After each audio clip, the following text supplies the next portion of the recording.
Bonjour à tous. Je m'appelle Jean-Luc Perret, j'habite à Yutz depuis pas mal de temps, on va dire une trentaine d'années. Je suis un des animateurs de la France Insoumise locale, à Yutz, à Thionville, enfin dans le secteur. Et avec quelques amis, nous avons essayé de monter une liste qui s'appelait Yutz en mouvement pour les élections municipales. Voilà, tentative qui n'a pas abouti faute de combattants. Mais ça ne nous empêche pas quand même d'avoir notre avis sur les élections municipales. La question qui se pose maintenant, puisque les électeurs sont convoqués pour le deuxième tour pour le 28 juin, c'est faut-il aller voter dans ces conditions-là? On peut se poser légitimement la question. Il faut quand même se souvenir que le premier tour s'est passé le 15 mars dans des conditions très particulières, puisque il y avait un début de panique dans le pays concernant la pandémie du Covid-19 qui jaillissait.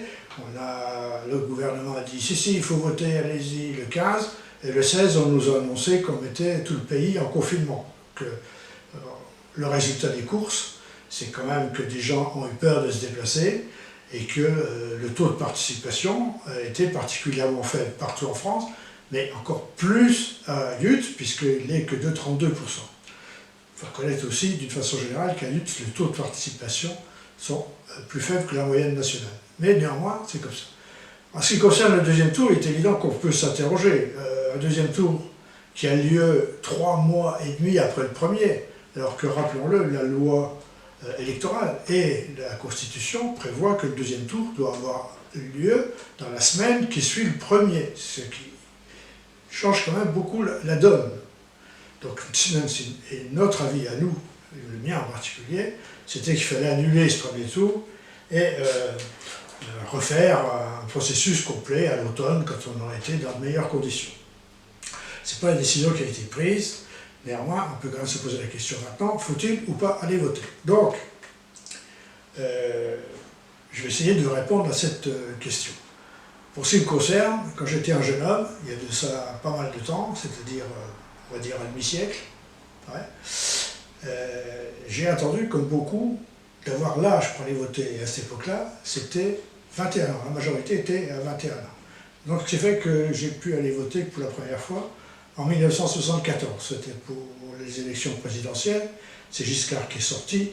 Il est utile de vous dire que je n'avais pas voté pour lui. Néanmoins, il faut reconnaître que dans les quelques mois qui ont suivi son élection, la majorité est passée à 18 ans. Et à ce moment-là, les gens, depuis 1974, le droit de vote est à partir de 18 ans. Alors le droit de vote, il faut bien aussi considérer que ce n'est pas un droit qui nous est tombé dessus comme ça, venu du ciel, sans que personne ne fasse rien. Le droit de vote est un droit qui a été conquis. D'abord, il a fallu le conquérir face à la féodalité, face aux monarchies.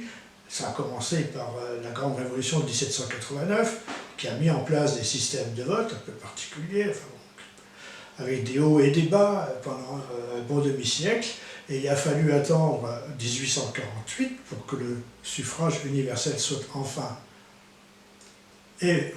valeur de loi dans ce pays, et ça a dû attendre quand même 1870 pour qu'il soit réellement appliqué, puisqu'il y a eu cette triste période du Second Empire où il n'y a plus eu de droit de vote pendant cette période-là. Donc, vous voyez que ça fait finalement que 150 ans que le suffrage universel masculin existe. C'est-à-dire que je précise bien que, à partir de là, il n'y avait que les hommes qui avaient le droit de voter. Et le droit de vote des femmes, il a été effectif qu'à partir de 1945, ce qui n'est quand même pas très lointain. Hein. C'était suite d'ailleurs à une ordonnance prise par De Gaulle en avril 1944, alors qu'on n'avait pas encore commencé à libérer la France. Mais la décision a été prise. Et effectivement, depuis lors, il y a le droit de vote universel pour les hommes et pour les femmes, le suffrage universel. C'est une chose. Donc, ça veut dire que comme tout droit acquis, ce droit de vote, il faut considérer que c'est un droit civique, c'est un droit conquis.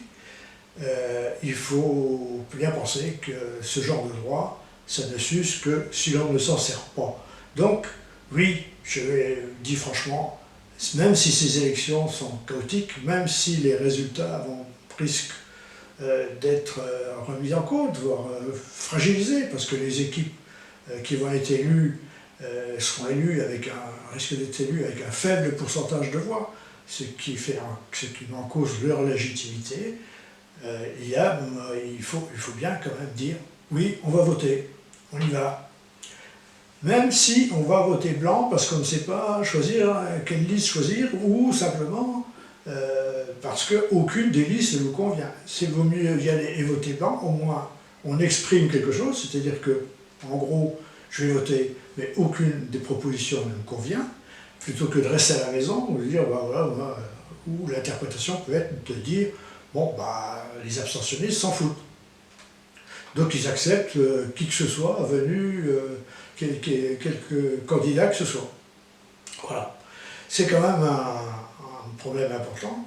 Je le répète, il faut aller voter. Et j'irai plus loin aussi dans mon raisonnement, parce que peut-être que parmi les gens qui vont écouter et regarder cette vidéo, certains ne sont pas inscrits sur les listes électorales. Par oubli, par défaut, on ne l'a pas fait, on a déménagé, c'était pas le plus urgent, etc. C'est très simple de s'inscrire sur les listes électorales. Je vous dis, faites-le rapidement, parce que nous entrons dans une période, une séquence électorale importante qui va durer 2 ans. C'est-à-dire que vous allez avoir à désigner dès mars prochain, donc mars 2021, les nouveaux conseillers départementaux.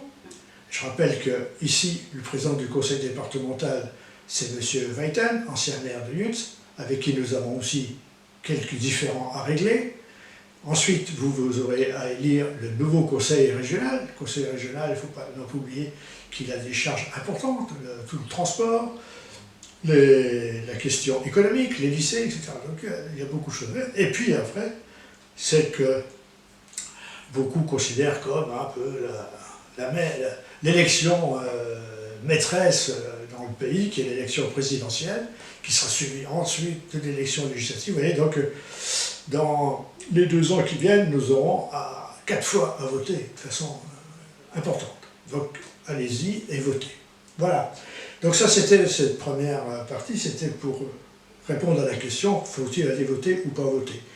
J'interviendrai, je ferai d'autres vidéos du même type, où je vous parlerai des listes en présence à Yutz, différentes listes, l'analyse que l'on en fait, et puis la conclusion de tout ça à la sortie. Voilà. Donc pour cette fois, je vous dis au revoir, je vous remercie de m'avoir écouté. Si ça vous a plu, vous mettez un petit pouce bleu, ça fait plaisir. Si vous voulez être informé des prochaines vidéos qui vont être déposées sur YouTube, eh bien, vous vous abonnez à la chaîne Yutz Insoumise, c'est gratuit, il suffit de ça. Voilà, je vous remercie, et à bientôt. Et à bientôt. Et à bientôt.